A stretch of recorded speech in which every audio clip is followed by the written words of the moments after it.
mean, I'm fine. Whatever you get, 2-3 hours. What did you do with Jeff? He's not here today. He might be back next week. In any event, I'm hosting his show, The Jeff Richards Show. Oh. It's my show, but I'm never there.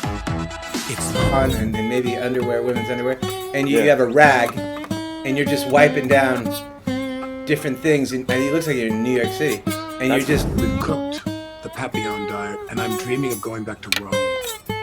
I want to. So, where did you grow up? I'm from the Midwest originally, as are you, and You ever do that?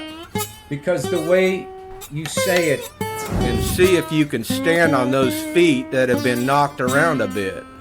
yeah, let her rip, Doc. I don't know what that means, man, but I really thought that was funny, you know? I don't know what it meant either, but it was quick.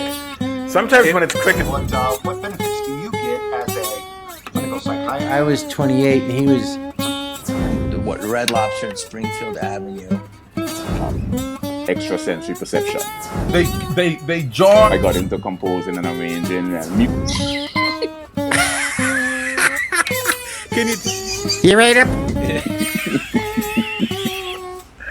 I have no idea.